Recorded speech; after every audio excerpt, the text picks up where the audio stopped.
Alors, dañuy rappeler brièvement les 4 piliers. Premier pilier bi moom mooy la bonne gouvernance du ma ci xuus parce que amul fondamentalement un rapport très profond avec le thème qui est aujourd'hui l'objet de notre réflexion et de notre analyse. Deuxième pilier bi moom mooy li nga xamante ne moom mooy aménagement du territoire bu ci yàlla àndee dinañ ci ñëw encore en profondeur. Mais le troisième pilier est le pilier le plus important, c'est le pilier du capital humain. Ndaxte la plus grande richesse d'une nation, c'est les fils et les filles de cette nation, et notamment la jeunesse de cette nation, qui a la capacité de travailler et de rendre prospère cette nation. Et le quatrième pilier, c'est fondamentalement une économie compétitive.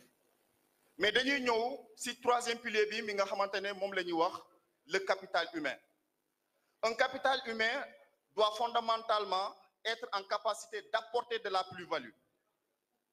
Mais pour que mu mën a apporter de la plus-value, il faut que ce capital humain mu mën a am formation. C'est extrêmement important. Moo tax ma ne la JPS a compris quelque chose d'extrêmement important, la formation. Même aujourd'hui ñun ci domaine bu ñu nekk, parce que aujourd'hui j'ai plusieurs casquettes en me tenant ici sur cette tribune, mais je préfère aborder la casquette de l'entrepreneur parce que dama yàgg gëm ne réew entrepreneuriat moom moo ko mën a changer. Tey jii nii da ngay dem par exemple dans les pays de l'Europe de l'Est da ngay gis ne dañuy am des micro-entreprises mooy entreprise yoo xamante ne dañuy am 2 ba 3 employés, mais ils font dans la qualité.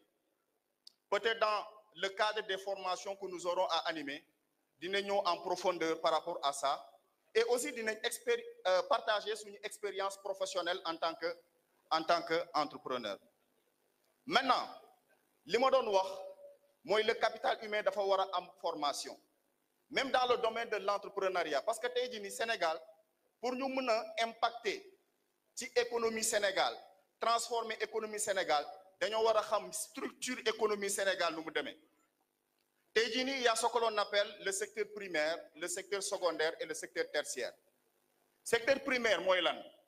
Secteur primaire moom mooy agriculture, secteur primaire moom mooy élevage, secteur primaire moom mooy pêche, ainsi de suite.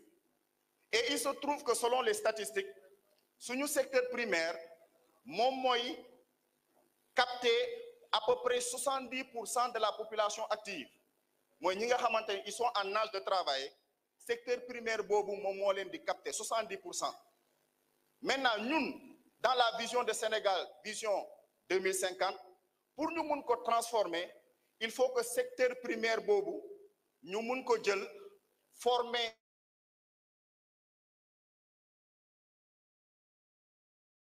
ay jeunes yi fa nekk ñu mun a transformer ce secteur primaire là ñu mun ko former. F ndaxte il y a 4 F, je vais y revenir, mais dama bëgg a wax la structure de notre économie nu muy demee, et aussi essayer de faire la corrélation entre le secteur primaire et le secteur secondaire. Secteur secondaire moom mooy l'industrie, te industrie moom mooy créer de la richesse, parce que très souvent dans le secteur primaire li nga xamante la ñuy produire dañ koy exporter à l'état brut, te loolu quand on exporte à l'état brut nous sommes également en train d'exporter des emplois. Donc c'est extrêmement important que les gens puissent comprendre cet enjeu-là. C'est pourquoi nous avons le devoir historique que ñi nga xamante ni ñoo ngi ci secteur primaire boobu ñu mun leen former, et la JPS a compris cela. Maintenant su leen former dañ leen war a accompagner dans la formalisation, te la formalisation dafa am importance capitale ndaxte dina mën a permettre à ce que nit ki mu mën a fay ce que l'on appelle de la fiscalité. Récemment, avec les sorties du gouvernement concernant nañ def pause, permettre à ce que les invités viennent s'installer, c'est ça?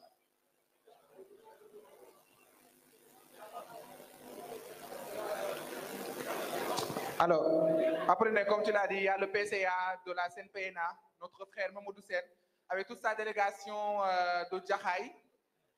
Donc, Aboubakri, Yolande, Kamara, Abdullah Diop, coordonnateur Mamadou Ndiaye. Donc, ils vont poursuivre parce que je pense que tu as Apollinaire exposé de des femmes dans solo lot.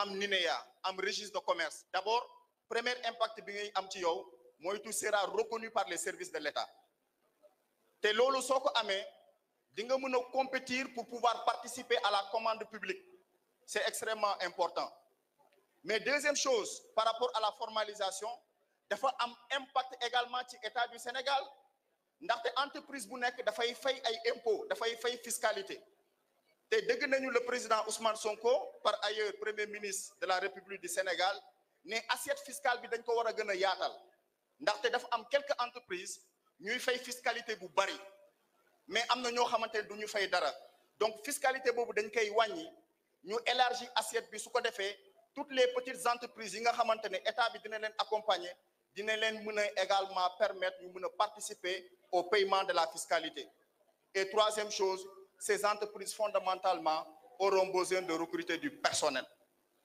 donc loolu moom mooy importance formalisation donc par rapport aux procédures yaakaar naa ne le directeur de l'encadrement et de la formalisation du secteur informel dans le cadre de ces formations dina ci gën a xuus maintenant le troisième point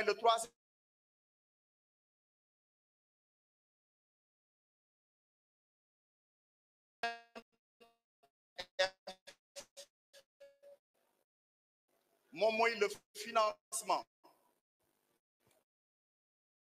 et le financement bi nga xamante ne gis naa ni que moom moo gën a efficace parce que man tey jii nii je vais profiter de cette tribune pour partager une petite expérience yàlla dafa dogal man mi di wax ak yéen tey je n'ai jamais été accompagné par l'État parce que jamono ju ma doon entreprendre ñoo ngi woon ci opposition c'était en 2020 précisément le mois de janvier 2020 alors ma doon liggéey ci benn entreprise Covid bi ñëw dugg si sama dernier salaire muy benn salaire de 300 000 francs ñu fay ma ko ñu ne malheureusement on est obligé de te licencier pour motif économique ma ne ah bon ñu ne ma loolu la ma ne d'accord y a pas de souci alors lorsqu'ils m'ont donné les 300 000 francs j'avais l'embarras du choix soit ma jël 300 000 francs yooyu dépenser ko pour subvenir à mes besoins immédiats wala ma jël 300 000 francs yooyu investir ko pour que ces 300 000 francs puissent créer d'autres 300 000 francs et heureusement j'ai opté pour le deuxième choix mooy maanaam jël 300 000 francs yi créer une entreprise ma woo benn notaire bu ma wooyee notaire bi ma ne ko man dama bëgg a créer une entreprise mu ne ban domaine nga bëgg a créer une entreprise ma expliquer ko domaine bu ma bëgg a créer une entreprise mu ne léegi xam nga ni ngay def 300 000 francs yi da ngay ñëw sama cabinet ma créer la société bi su ma la créer société bi damay génnee man sama frère de notaire après ma bindal la benn chèque boo xamante ne restant montant bi moom moo fay nekk alors restant montant bi ngay jël NINEA registre de commerce ainsi de suite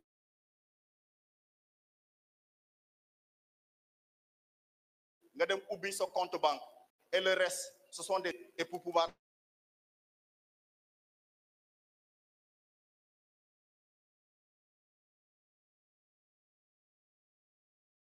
avoir des marchés alors bu ma ko joxee ma dem créer le compte en tant que tel alors avec le Covid c'était difficile léeg-léeg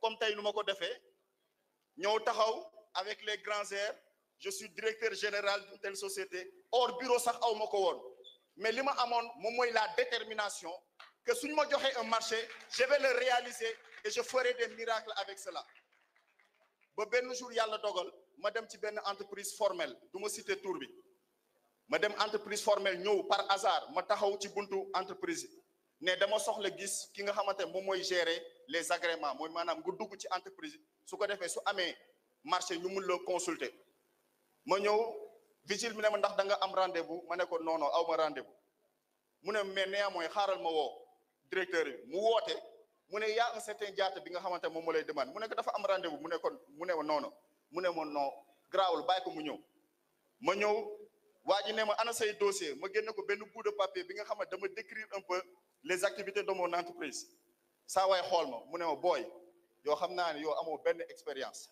mais nag je t'aime bien parce que en te voyant je sais que tu as envie de créer quelque chose et d'aller de l'avant et je vais te donner ta chance. Je suis en train de consulter les entreprises. Je vais consulter pour jox leen marché. Je vais te donner ta chance. Avec zéro expérience, mais avec la générosité de cet homme-là, il m'a permis de pouvoir montrer à la face du monde que si on donne la chance aux jeunes, ils sont prêts à faire des miracles avec cela. Moi, je vais interpeller tous nos directeurs généraux qui sont là. Si nous parlons formation, nous allons venir avec ces jeunes qui auront été formés en entrepreneuriat, qui auront formalisé leur entreprise, qui vont venir avec des demandes d'agrément et nous vous sollicitons à ce que vous leur donnez des marchés car ces jeunes-là sont capables de le faire. Donc, il y aura d'autres intervenants. Mais juste pour vous dire, sama gaay nañu gëm suñu bopp. Sama gaay nañu gëm suñu bopp. En tout cas, ñëpp ñi nga xamante ils ont opté pour l'entrepreneuriat. Suñu paré suñu ay session, on va créer des entreprises ici à Keur Massar. Et on va non seulement créer des entreprises, on va prendre nos jeunes frères ñi nga xamante ne amuñu chance peut-être pour avoir de la qualification, ñu jël leen recruter leen ci biir entreprise bi. Et pour résumer, moi j'ai commencé avec 300 000 francs et aujourd'hui je suis à plus de 200 employés. Aujourd'hui, il y a dans la foule un certain Wali Ndiaye qui est là, je vais dire son nom, Yeketina Lokhom. Mak mom ñoo nekkoon université. Mu nekk sama promotionnaire. Mais bu ma créer entreprise mu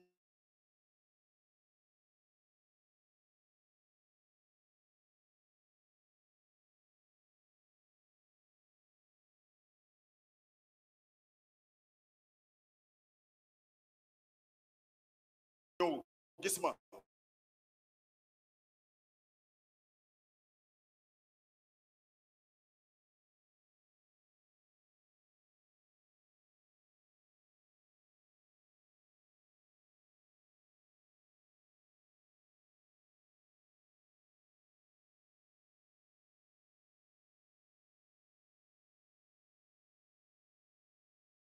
brillant exposé. Je rappelle qu'on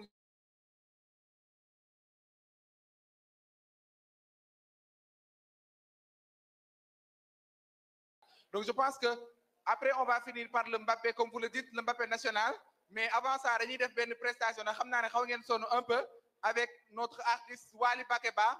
Après pour finir directement avec Ngagne Demba Touré qui va faire son exposé.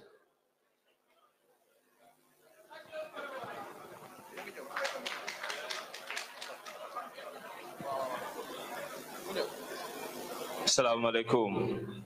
Donc Bakeba, juste avant de m'interrompre, on vient de me signaler que l'honorable député Ramatoulaye Ndom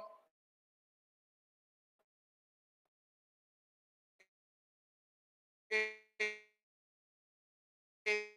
sur place.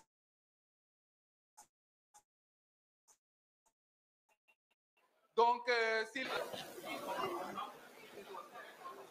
honorable député Ramatoulaye Ndom. Organisation. Est-ce que Ramatoulaye Ndom c'est bon? Voilà, on démarre. On démarre.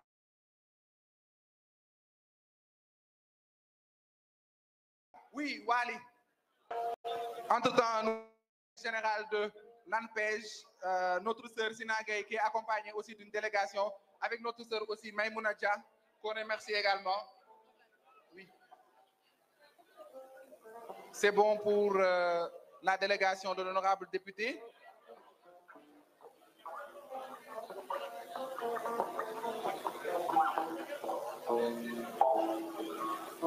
Organisation, c'est bon? C'est bon.